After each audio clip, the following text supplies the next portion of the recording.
poeta é uma entidade de origem desconhecida, que sua primeira localização e encontro foi em Cold Lake em 1947 para 1948. O primeiro contato não se sabe exatamente com detalhes, mas se sabe que os responsáveis por essa pesquisa foram Albert Desmond Hilton e Arthur Volmore, empresários, investidores e fundadores da atual instituição Centro de Análise de Eventos Paranormais Mundiais, CAEPM. Muitos dizem que esta entidade possui uma aparência semelhante a um ser humano, ou se não, uma feição humana, uma feição paranormal, um criptídeo, um espírito, um demônio. Muitos dizem ter várias aparências, mas a principal de todas é uma feição humana, um corpo humano, aparência humana, olhos, cabeça, no geral um ser humano. Muitos dizem também que sua manifestação vem de justamente um aspecto sombrio em sua aparência, como se seu corpo refletisse alguma luz sombria, como uma espécie de chama negra ou algo semelhante, mas ao mesmo tempo uma luz branca e divina ou algo assim. Uma das coisas principais que esta entidade é capaz de fazer, e já foi detectado, é a capacidade de reescrever parte de eventos históricos.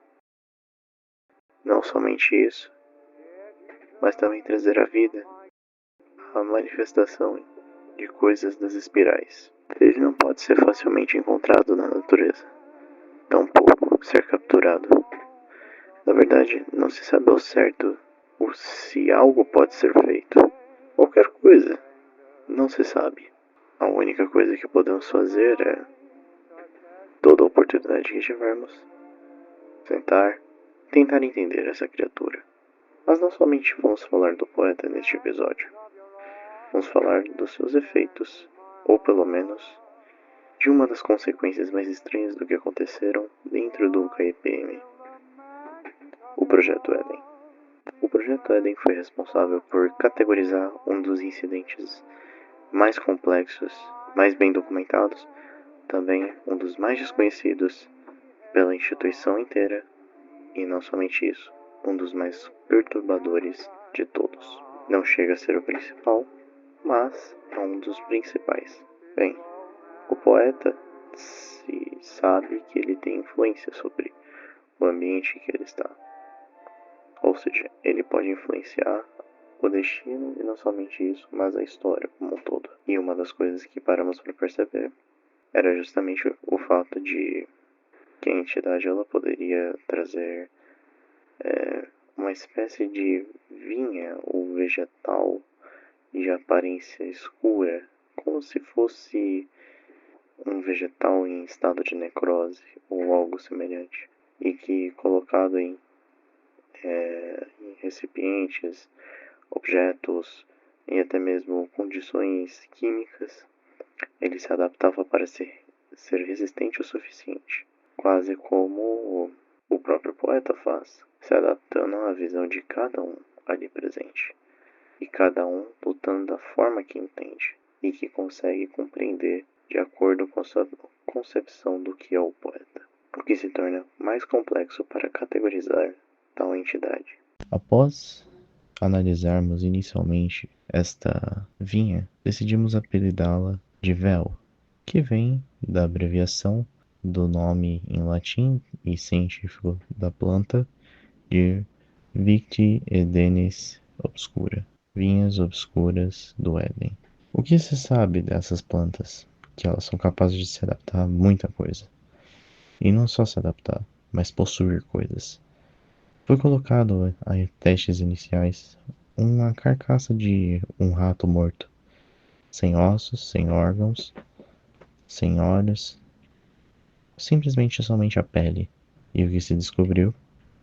Bem, Basicamente, descobrimos que ele conseguiu se adaptar ao corpo, trouxe vida ao animal, porém, de uma forma grotesca, ele possuía partes que eram visíveis, que tinha a presença desse vegetal os, o possuindo, o adaptando, algo assim. E tudo que pudemos fazer foi tentar arrancá-lo dali. Só que descobrimos que, bem, eles se tornaram amálgamo assim que entraram em contato, se tornando impossível de modificá-lo, o que impossibilitou de prosseguirmos com a separação desses ambientes, no caso de um animal vulgo cadáver. Se nós analisamos cadáveres agindo dessa forma, não sabemos como ele reagiria a um ecossistema, e então construímos um ecossistema inteiro sobre ele, para ver o seu nível de influência. E o que descobrimos foi mais bizarro do que parece. Veja a seguir uma fita antiga de um dos registros do nosso investigador, pesquisador e líder do Projeto Éden, Andrew Hilton. O áudio a seguir mostra um registro datado de 25 de setembro de 1991, que também relata sobre acontecimentos de 86, 87 e 88. 88 foi um ano difícil para o KIPM e para todos. Bem-vindo ao Centro de Análise de Eventos Paranormais Mundiais. Meu nome é Andrew e gostaria de apresentar a vocês algumas coisas. O tema de hoje se trata sobre Projeto Éden, um projeto abandonado por nós mesmos e que sirva de lição para nós sobre nossas estratégias. Bem, inicialmente o projeto veio com a ideia de criar um ecossistema complexo com uma vinha que encontramos com descrições semelhantes às mitologias que antepassados contavam de uma sociedade corrompida por vinhas e que eles poderiam se tornar criaturas possessas.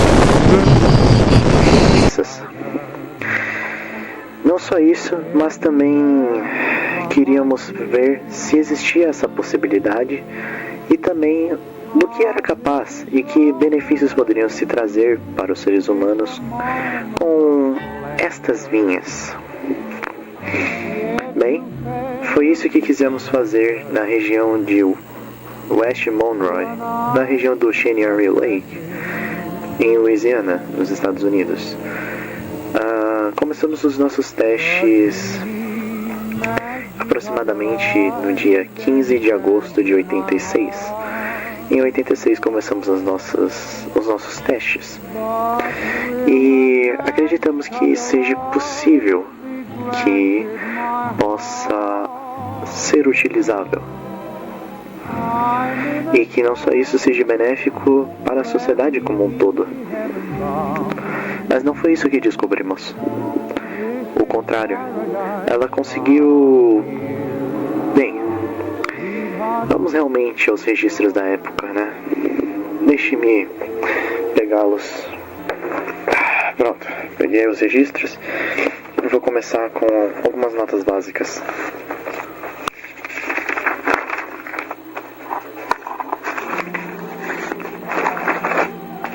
Vamos lá.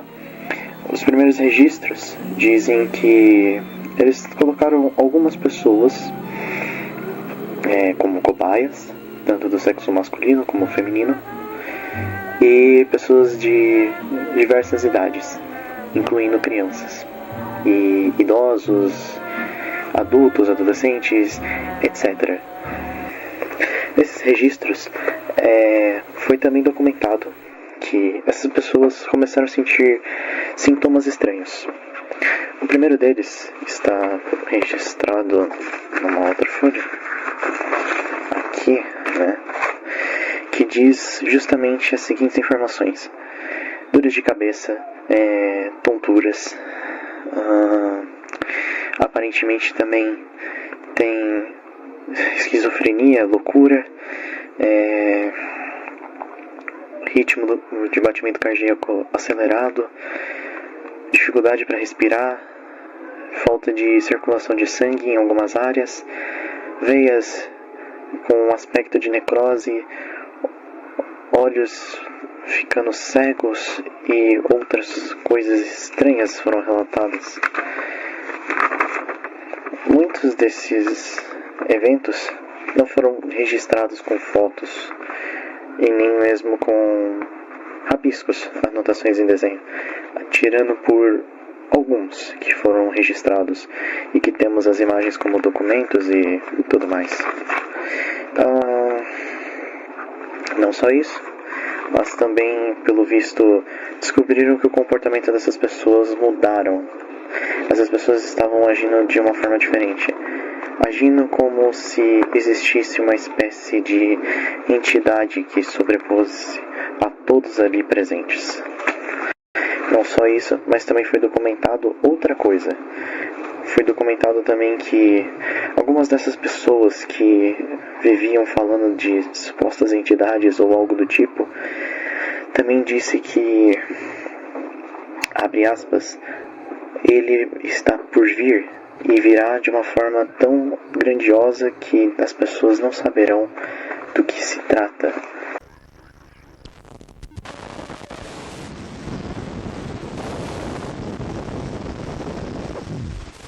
Pode ver, ela possui muita influência sobre o ambiente. E é claro que tivemos as últimas atualizações vindas de 85. Ao que se sabe, ela invadiu uma antiga pizzaria da região de Kentucky. Não se sabe muitas coisas sobre esse local, mas se sabe que os robôs feitos para entretenimento dessas crianças foi utilizado como carcaça para o Vitis e Dennis, e descobrimos que ele também pode influenciar robôs sem necessidade de alguém o controlando ou manipulando eletronicamente.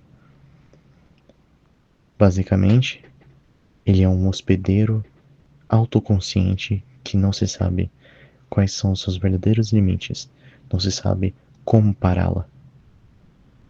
Mas ela pode ser muito bem contida em frascos de vidro, em seringas, potes de plástico. A forma de contê-la é tão simples para algo tão complexo que não entendemos qual é a sua verdadeira intenção. São para uma construção e uma dominação mundial ou apenas um aviso para nós de que nem tudo é o que parece e de que talvez estejamos testemunhando possíveis horrores do que está para acontecer. Não somente isso, mas também vimos que ele influencia não somente ratos, mas também influencia bodes, carneiros, facas, qualquer outro tipo de animal. E todos eles ficam totalmente deturpados, doentios, desfigurados. Só de comentar isso mexe com a minha mente. E se eu pudesse te dar um conselho, tome cuidado com o que você mexe. E ainda mais se ele for de características semelhantes ao do véu. Existe uma cura para possíveis infecções? Não se sabe. Estamos estudando para isso desde muito tempo. Gostaria de comentar mais uma coisa. Foi descoberta a possibilidade de criar novas coisas com o véu. Graças às pesquisas de Andrew, no caso eu mesma, consegui descobrir algumas coisas estranhamente curiosas. Eu gostaria de dizer que sim, é possível. É possível clonarmos seres humanos. Clonar memórias utilizando esta vinha. Não, isso não é uma piada, isso não é um truque e não necessitando de nenhuma possessão ou controle total do hospedeiro. Negativo. Nós conseguimos pegar e fazer uma fecundação em laboratório, in vitro, e aplicar partes genéticas deste vegetal e todas as estruturas foram modificadas com êxito. Nenhuma delas padeceu, nenhuma delas fracassou. Fizemos testes e aptidões e percebemos que este rapaz, o experimento 407, já que tecnicamente o experimento 406 seria o poeta, que nossos testes envolvem também o próprio ecossistema, mas o 407 ele é perfeito. Ele é a recriação do poeta. Já chamamos ele de filho do poeta. Tantos nomes em mente, tantas coisas. Eu não sei o que dizer. O experimento 407, ele é o ponto de virada. A cobaia 407, ela é a chave para uma nova descoberta, para uma nova interpretação. Quais são as possibilidades com tudo isso? Praticamente infinitas. E eu não sei o que dizer. São muitas informações. E a cada dia estamos tendo atualizações, mesmo com o fechamento de ordem oficial pela mão do Mafeu, e ele simplesmente falou, para, porque isso está não só prejudicando a reputação do KPM, muito dinheiro está sendo gasto nesse projeto, mais do que deveria. Foi um dos projetos mais caros que a gente produziu, se não o mais caro, e eu acho isso bizarro. Ele consegue pegar nuances da escrita com precisão, decifrar, criar poemas, filosofia com exatidão, quase como se ele fosse feito para isso. O experimento só tem 12 anos, 18 anos, que seja. E é impressionante. Ele é fascinante. Ele passou por tudo. Todos os tipos de teste, até em contato com o poeta. A comunicação entre o 406 e o 407 são impecáveis. A estruturação narrativa dele é divina. Nada pode se comparar com aquilo. E encerrando, de fato, esse registro, eu gostaria de deixar bem claro